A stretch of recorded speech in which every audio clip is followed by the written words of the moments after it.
Hi dears, അസ്സാം വലൈക്കും. അപ്പം ഇന്ന് വന്നിട്ടുള്ളത് ചായക്കടയിലൊക്കെ കിട്ടുന്ന സുഗിയൻ ഉണ്ടല്ലോ, അതിൻ്റെ റെസിപ്പി ആയിട്ടാണ് കേട്ടോ. നല്ല ടേസ്റ്റും സ്വീറ്റും ആയിട്ടുള്ളൊരു റെസിപ്പിയാണിത്. പിന്നെ ഉണ്ടാക്കിയെടുക്കാനും എളുപ്പമാണ്, എല്ലാവർക്കും ഇഷ്ടമായിരിക്കും ഇതൊക്കെ. നല്ലൊരു 4 മണി പലഹാരമായിട്ട് നമുക്ക് ഉണ്ടാക്കിയെടുക്കാം കേട്ടോ. പിന്നെ ഇതിൻ്റെ പുറമെ നല്ല ക്രിസ്പിയും ഉള്ളിൽ നല്ല സ്വീറ്റും ടേസ്റ്റിയും ആയിട്ടുള്ളൊരു മധുര പലഹാരമാണ് കേട്ടോ. അപ്പോൾ ഇതെങ്ങനെ ഉണ്ടാക്കിയെടുക്കാൻ നോക്കാം. അതിനുവേണ്ടി ഞാനിവിടെ ഒരു കപ്പ് ചെറുപയറാണ് കേട്ടോ എടുത്തിട്ടുള്ളത്. ചെറുപയർ ഓവർനൈറ്റ് സോക്ക് ചെയ്തില്ലെങ്കിലും ഒരു 2 മണിക്കൂറെങ്കിലും മിനിമം സോക്ക് ചെയ്ത് വെച്ച് കഴിഞ്ഞാൽ നമുക്ക് പെട്ടെന്ന് വെന്ത് കിട്ടും കേട്ടോ. അപ്പോൾ അങ്ങനെ ചെയ്തെടുത്താണ് കേട്ടത്. ഇനി അത് കുക്കറിലിട്ട് നമുക്ക് വേവിച്ചെടുക്കാം. അതിലേക്ക് 3 ശർക്കരയാണ് കേട്ടോ ഞാൻ എടുക്കുന്നത്. അതൊന്ന് ഒരു 1/2 ഗ്ലാസ് വെള്ളത്തിലൊന്ന് മെൽറ്റാക്കി എടുക്കാം. ഇനി മധുരമൊക്കെ നിങ്ങൾക്ക് കൂടുതൽ ആവശ്യമുണ്ടെങ്കിൽ ഒരു അച്ച് ശർക്കരയും കൂടി ഇടാം കേട്ടോ. ഞാനിവിടെ 3 അച്ച് ശർക്കരയാണ് എടുത്തിട്ടുള്ളത്. ഇനി അതിലേക്ക് ഒരു 1/2 മുറി തേങ്ങ കൂടി എടുക്കുന്നുണ്ട് കേട്ടോ. അത് ചിരകി എടുത്തതാണ് കേട്ടോ അത്. ഇനി ഒരു ബാറ്റർ തയ്യാറാക്കണ്ടോ, അതിന് വേണ്ടിയിട്ട് 1/4 കപ്പ് മൈദ ഞാൻ ചേർക്കുന്നുണ്ട് കേട്ടോ. ഇനി അതിലേക്ക് 2 ടേബിൾ സ്പൂൺ അരിപ്പൊടിയും കൂടി ചേർക്കുന്നുണ്ട് കേട്ടോ. അപ്പോൾ നമുക്കൊന്ന് ക്രിസ്പി ആവാൻ വേണ്ടിയിട്ടാണ് അരിപ്പൊടി ചേർക്കുന്നത്. ഇനി ഒരു 1/4 ടീസ്പൂൺ മഞ്ഞൾപ്പൊടിയും കൂടി ചേർക്കുന്നുണ്ട്.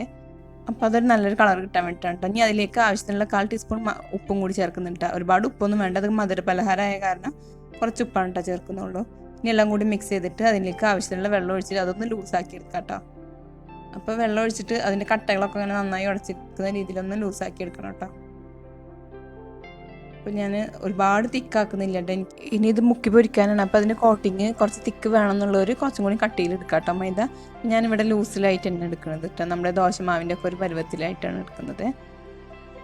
അപ്പോൾ നമ്മുടെ മാവ് ഇവിടെ റെഡി ആയിട്ടുണ്ട്. ഇനി നമ്മുടെ ചെറുപയർ വെന്തിട്ടുണ്ട് കേട്ടോ. അപ്പോൾ അത് നന്നായി വെന്തിട്ടുണ്ട്.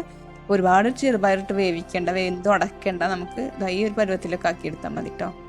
ഇനി അതൊന്ന് ഒരു പാനിലെടുത്തിട്ട് നമുക്ക് അതിലേക്ക് തേങ്ങ ഇട്ടിട്ടൊന്ന് വറുത്തെടുക്കണം കേട്ടോ. വറുക്കാൻ വെച്ചാൽ അതിൻ്റെ കളറൊന്നും മാറണ്ട, അതിലത്തെ വെള്ളമൊക്കെ ഒന്ന് കിട്ടിയാൽ മതി കേട്ടോ. തേങ്ങയിലുള്ളൊരു വെള്ളം ഉണ്ടാവുമല്ലോ, അതൊന്ന് വറ്റിച്ച് കിട്ടിയാൽ മതി കേട്ടോ. അപ്പോൾ ഇനി അതിലേക്ക് ശർക്കരപ്പാനിയും കൂടി ചേർക്കാം കേട്ടോ. അപ്പോൾ നല്ല തിക്കായിട്ടുള്ള പാനി തന്നെയാണ് കേട്ടോ. അത് നന്നായി അരിച്ചെടുത്തിട്ടുള്ള ശർക്കരപ്പാനിയാണ് കേട്ടോ. അപ്പോൾ ഇത് നല്ല തിക്കുണ്ട്. ഇനി അത് നന്നായി ഒന്ന് മിക്സ് ചെയ്ത് കൊടുക്കുക. നന്നായി എല്ലാ സൈഡിൽ ഇളക്കി യോജിപ്പിക്കുക. അതിലേക്ക് ഇനി ചെറുപയറും കൂടി ഇട്ടിട്ട് നന്നായി ഒന്ന് യോജിപ്പിച്ചെടുക്കുക കേട്ടോ.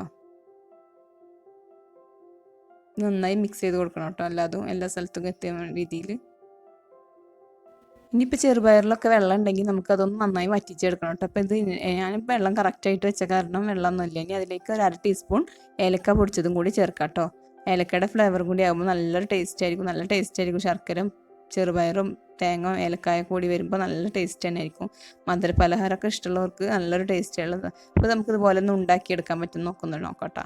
അപ്പോൾ ഞാൻ ഇതുപോലെ ഉണ്ടാക്കിയെടുക്കുന്നുണ്ട്. അപ്പോൾ ഉണ്ടാക്കാൻ നമുക്ക് ഇഷ്ടമുള്ള വലുപ്പത്തിനനുസരിച്ച് മാറ്റിയെടുക്കാം കേട്ടോ. പിന്നെ ഇത് നമ്മുടെ ബാറ്ററിൽ മുക്കിയിട്ട് ഒന്ന് നമുക്ക് ഫ്രൈ ചെയ്തെടുക്കണം കേട്ടോ.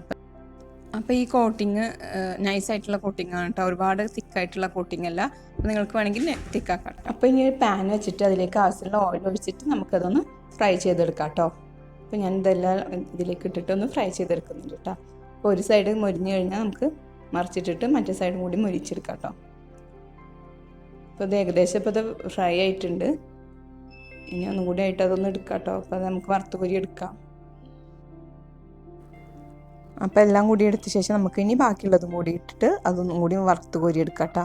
അപ്പോൾ എല്ലാവരും ഇതൊന്ന് ട്രൈ ചെയ്ത് നോക്കണം കേട്ടോ. നല്ല എളുപ്പത്തിലുള്ളൊരു സ്നാക്സാണ്. അപ്പോൾ എല്ലാവർക്കും ഇഷ്ടമാവും ചെയ്യും, നല്ല ടേസ്റ്റും. അപ്പോൾ എൻ്റെ ചാനൽ ആദ്യമായിട്ടാണ് കാണുന്നതെങ്കിൽ എല്ലാവരും സബ്സ്ക്രൈബ് ചെയ്ത് സപ്പോർട്ട് ചെയ്യണം കേട്ടോ പ്ലീസ്. തൊട്ടടുത്തുള്ള ബെല്ലൈക്കണും കൂടി പ്രസ് ചെയ്യാൻ മറക്കരുത്. ബെല്ലൈക്കണിൽ ഓൾ എന്ന ഓപ്ഷൻ കൂടി സെലക്ട് ചെയ്യണം കേട്ടോ. അപ്പോൾ ഞാനിടുന്ന വീഡിയോസൊക്കെ നിങ്ങൾക്ക് നോട്ടിഫിക്കേഷൻ വരുന്നതാണ്. അപ്പോൾ നമ്മുടെ സുഗിയൻ ഇവിടെ റെഡി ആയിട്ടുണ്ട്. നല്ല ഈസി ടേസ്റ്റി സ്വീറ്റി ആയിട്ടുള്ളൊരു റെസിപ്പി തന്നെയാണ് കേട്ടോ. അപ്പോൾ എല്ലാവരും ട്രൈ ചെയ്യൂ. വീഡിയോ ഇഷ്ടമായാൽ നിങ്ങളുടെ ഫ്രണ്ട്സ് ആൻഡ് ഫാമിലിക്കൊക്കെ ഒന്ന് ഷെയർ ചെയ്ത് കൊടുക്കണം കേട്ടോ.